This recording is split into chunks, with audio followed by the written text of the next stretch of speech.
پہلے سے ہی ایک رواج بنتا چلا رہا ہے کہ لوگ اپنے جسموں پر نقش و نگار بناتے تھے۔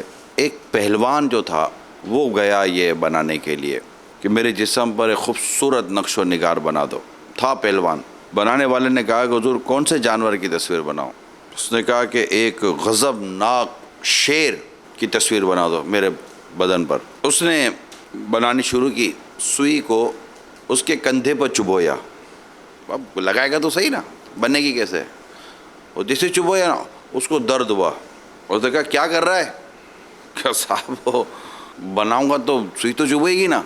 تو اس نے کہا کیا بنا رہا ہے تو شیر کی؟ تو اس نے کہا شیر کی دم بنا رہا ہوں۔ تو اس نے کہا کہ دم کی کیا ضرورت ہے، کچھ اور بنا چل۔ اس سے پھر سوئی چبھئی، اس کو پھر درد ہوا۔ اس نے کہا اب کیا کر رہا ہے؟ کہ شیر کا کان بنا رہا ہوں۔ دم تو آپ نے منع کر دی، اب میں شیر کا کان بنا رہا ہوں۔ بولا کان میں بھی بہت تکلیف ہو رہی ہے، کچھ اور بنا، ضرور تھوڑی ہے شیر کی دم اور کان بھی ہو۔ اس نے پھر کام شروع کیا، اس کو پھر تکلیف ہوئی، وہ پھر بلبلایا۔ بولا اب کیا کر رہا ہے؟ کہ حضور شیر کا پیٹ بنا رہا ہوں۔ اس نے کہا ابھی شیر کے پیٹ کی کیا ضرورت ہے، اس سے تھوڑی غذا کھانی ہے، تو میرے شیر کو بے پیٹ ہی کا رہنے دے۔ اب وہ ساری باتیں سن کر وہ حیران ہوا، انگلیاں دانتوں میں دبا کر، غصہ تو اس کو آ رہا تھا، اس نے سوئی زمین پہ پھینکی اور کہا میاں بے دم بے سر و بے پیٹ کا شیر بھی آج تک کبھی کسی نے دیکھا ہے؟ اگر تجھے سوئی کی چبھن سہنے کی تاب نہیں تو ایسا شیر بنوانے کی کیا ضرورت ہے؟ مولانا روم رحمۃ اللہ تعالیٰ علیہ اس مثال کو نقل کرنے کے بعد کہتے ہیں کہ قید شریعت یعنی شریعت میں جو اصول قانون قید ہے، اور ریاضت جسمانی پر صبر کرنا چاہیے، ورنہ نفس کی سرکشی اور دشمنی سے نجات پانا ممکن نہیں۔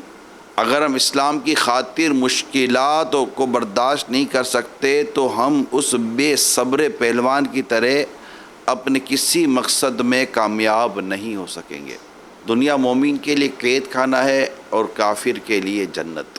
ایک مسلمان اسلام کے اصولوں کا پابند ہے، اس کا مال اسے اگرچہ بہت محبوب اور عزیز ہے، لیکن جس رب کریم نے اسے مال دیا اسی کے حکم کے مطابق اس کو اس مال کی زکوٰۃ ادا کرنی ہی کرنی ہے۔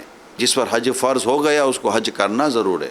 یہ اور اس طرح کے کئی اصول ہیں جن پر عمل کرنے میں نفس شرارت بھی کرتا ہے، نفس رکاوٹ بھی بنتا ہے۔ اسلام پر چلنے میں جو دقت و پریشانیاں آتی ہیں، ایک اچھا مسلمان اس دقت و پریشانی اور بظاہر جو تکالیف ہوتی ہیں اس کی وجہ سے وہ پیچھے نہیں ہٹتا، بلکہ ایک بزرگ نے بڑی خوبصورت بات کی ہے۔ وہ فرماتے ہیں کہ اے بندے لذت کی وجہ سے گناہ نہ کر، لذت کی وجہ سے گناہ نہ کر کہ لذت ختم ہو جائے گی، گناہ رہ جاتا ہے۔